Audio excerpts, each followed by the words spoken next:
Serve the public trust, protect the innocent, uphold the law. He's out. Come on. Peace, officer.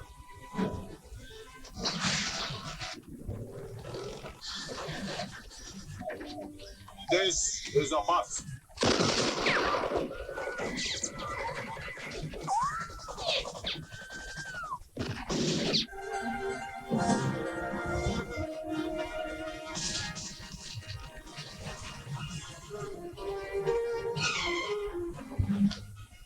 RoboCop returns for RoboCop 2, and just in time. The city is again under siege with the police force on strike. Criminals have free reign in the streets. Corporate powerhouse Omni Consumer Products is poised for a hostile takeover of the financially crippled city. And a super addictive, deadly new drug has reared its ugly head, destroying the last remnants of the city's moral fiber. Nuke. 6 out of every 10 people in Detroit are addicted to nuke. And it's had an enormous effect on society in Detroit. And it's spreading. It's spreading to cities all over the country. There's only one man that can stop this drug epidemic, and that's a RoboCop. Nice shooting. Producer John Davison, who assembled the team which created RoboCop, is again in charge of the crime fighter's machinations. Actor Peter Weller returns as RoboCop and shares some insight as to why the first film, and this character in particular, has achieved such widespread audience appeal.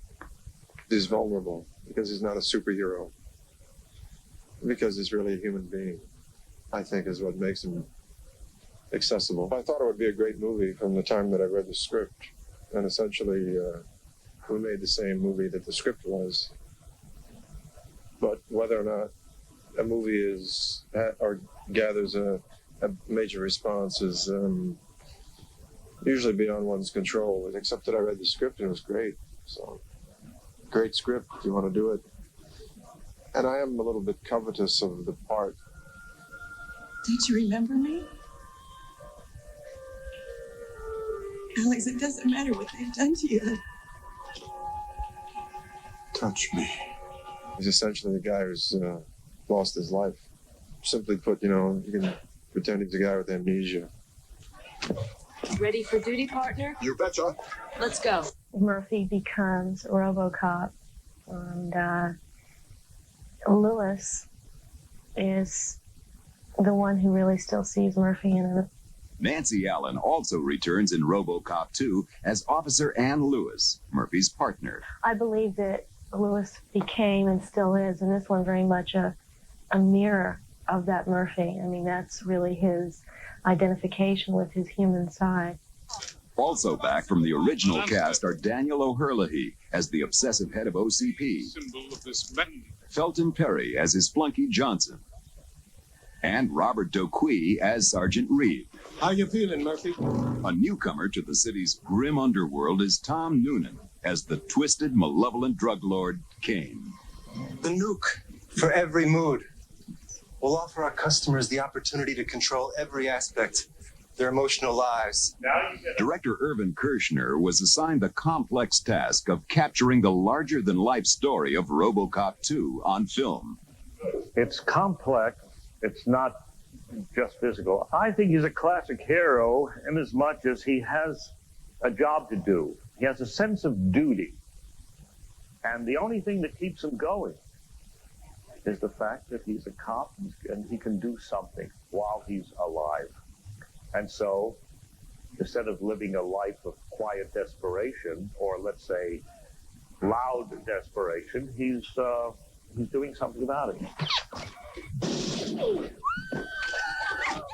Ladies, stay down. Weapons, robotics, production design, and special effects. A production of this scale requires perfect synchronization of many different elements. Join us when we return for a behind-the-scenes look at the Making of Robocop 2. Something I got to do.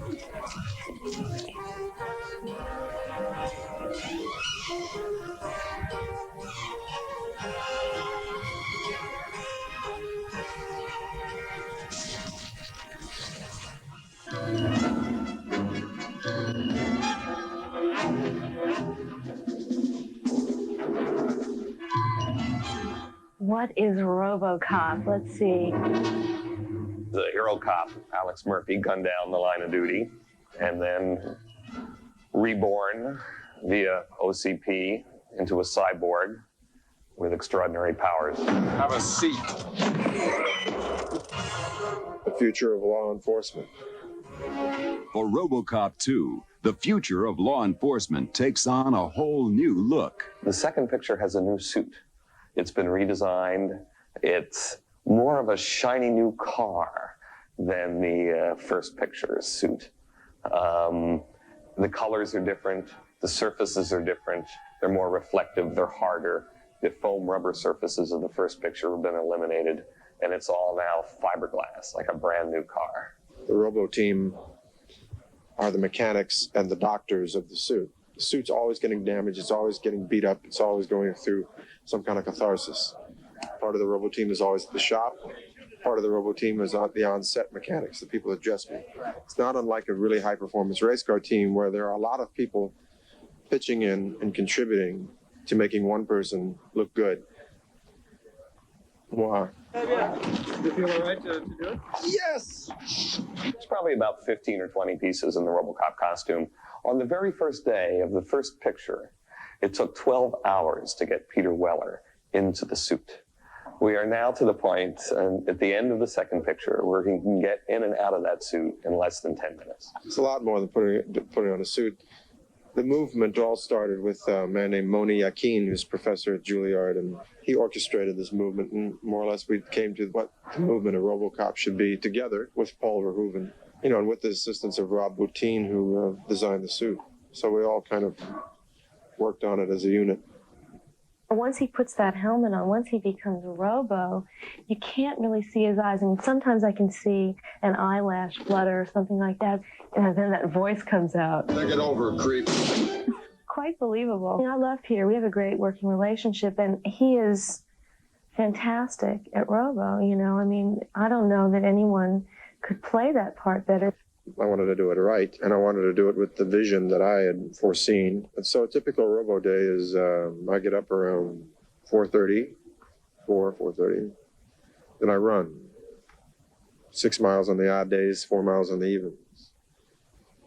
Then I stretch, and then I get to the set, then I warm up, stretching again. Then we put on the suit, test whatever didn't work that night before, then we go to the set and work. Then I get off, take the suit down. Then on the odd days I lift weights, and on the even days I swim. And then I go to bed, and I get about 5 hours sleep. So that's about that. RoboCop's gleaming armor is in sharp contrast to the harsh, bleak cityscape portrayed in the film. This movie, we have sort of a gritty approach to the future. We don't, it's not sort of devastation. It's what we like to think of like more realistic. Peter has a lot of taste. He's an excellent production designer. And he brought sort of a fascist vision of OCP to it with giant red and black flags and giant marble corridors and big doors leading into people's offices. He gave it a real proto-fascist look, which I think is quite appropriate. And it's all based upon what the economic reality of the future that we project is going to be. The futuristic firepower used in RoboCop 2 was another challenge facing the film's technical team. Whenever they're principal weapons, we try to make them to something that they've never seen before, no matter what kind of gun it is. In some cases, streamline. We try to, increase capacity, number of rounds it can carry, just make it look different. We compete on what we're able to produce, in most cases produce quickly. At this point, we have a full machine shop on the truck and produce what we need right on the spot. We have a lot of building. We had to build the taser gun in this show that fires a taser ball, a good-sized ball, that hits Robo.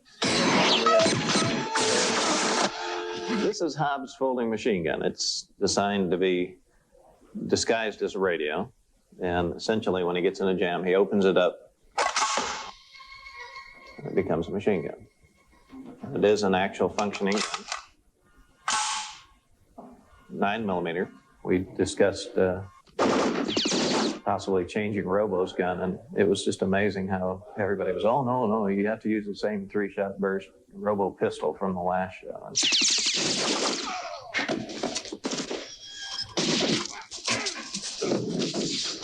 So between the two shows, we basically went to a double powder load for his gun, and as a result, there'll be a lot more flame in this show from his gun. Robo will need all the firepower he can muster this time around. Known by cast and crew as simply the Monster, meet RoboCop's would-be replacement.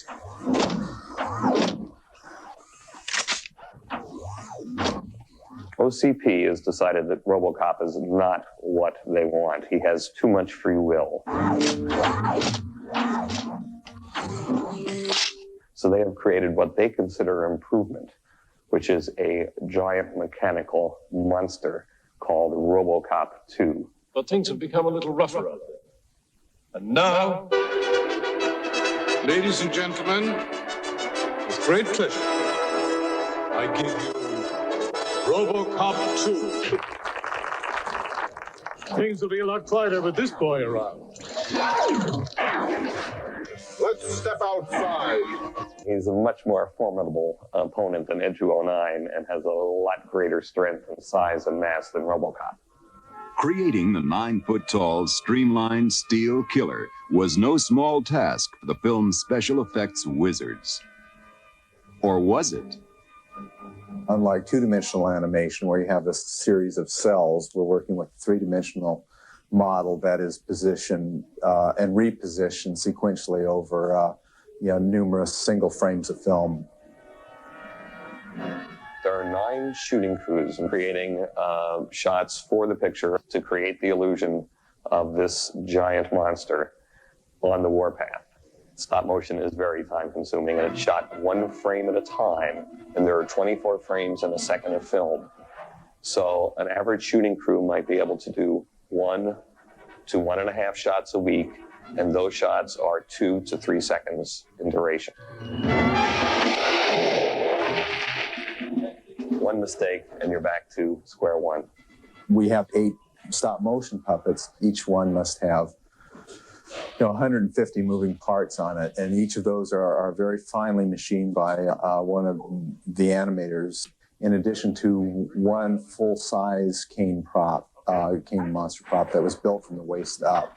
That would allow us to get shots with Peter Weller in the RoboCop outfit in contact with this robot.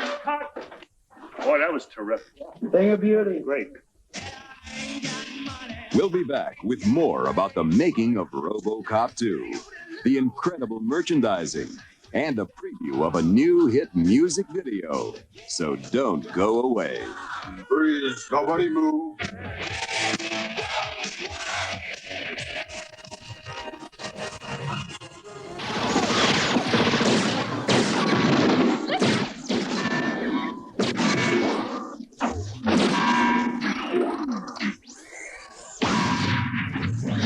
Behave yourselves! With the city on the verge of destruction and the police on strike, RoboCop simply does what he does best. It's not a city operation any longer. It's a corporate one. But they're still not getting what they want. So Robo 2, they open on the dilemma of finding them also on strike. Robo never strikes. Are we cops? They have forgotten what their purpose is, which is to serve the people, to be of service. And it's, everyone's gotten very greedy and very, fearful. On this picture, he is more self-aware, and he is reprogrammed to be more of a slave to the corporation. And he has to fight against that programming and regain his identity. And I think he defines his identity not only in personal terms, less in personal terms and more in work terms. I mean, he defines himself as a cop. He remembers his wife, he remembers his kids, but he defines himself in terms of his work.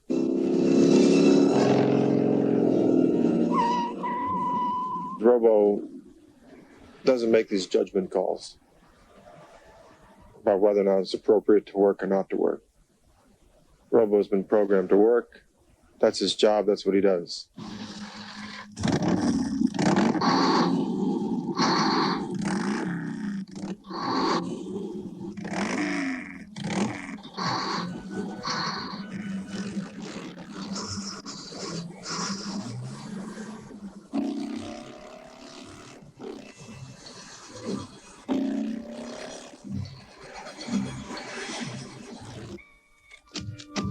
The return of the crime-fighting cyborg in RoboCop 2 has generated a new wave of enthusiasm and given rise to a flood of RoboCop merchandise, including video games, action figures, clothes, and countless other items. The immense popularity of RoboCop has even inspired a hit music video.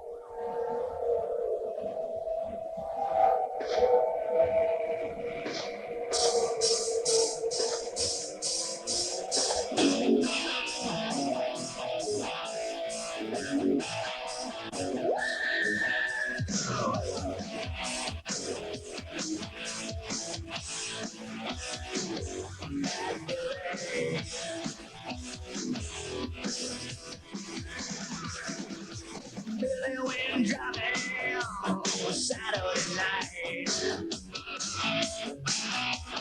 headed for trouble with a bottle of wine. He took his pistol and his shotgun, ready for action. Flying higher than a rocket, out of control.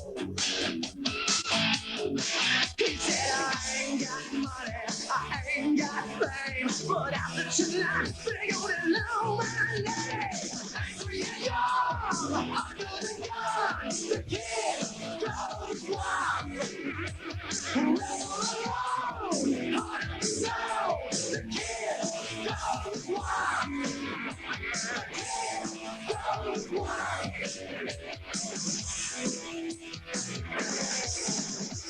Billy pulled up to Big Jim's liquor store, pulled his pistol and demanded his pay. They say shot. Taking crime fighting into the future and filmmaking into the 90s, RoboCop 2 promises moviegoers a radical extension of the themes, humor, and action of the first picture.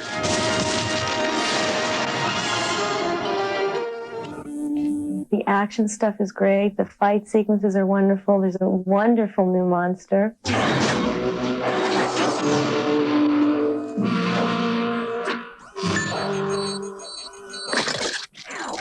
It's a comedy. Come on, we all know it.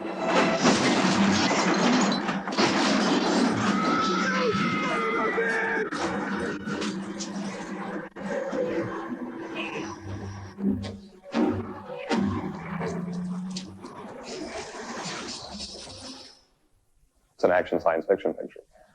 But it does have social and political satire in it, which is what appeals to me about it. And it has fun along the way. The second picture has more comedy than the first. Come on. Back!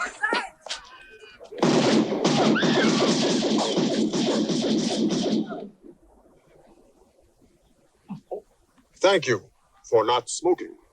He is Alex Murphy, and it's very important because this film is about free will. And he has to make difficult choices, and that's the essence of drama. It's cold. They made this to honor him. He's doing his duty, which is the least he can do. And that, I think, makes him a heroic figure. Do you think you could ever be a husband to her? Hopefully you see more of Robo's humanity coming out. Are there more Robocops? How many villains are out there?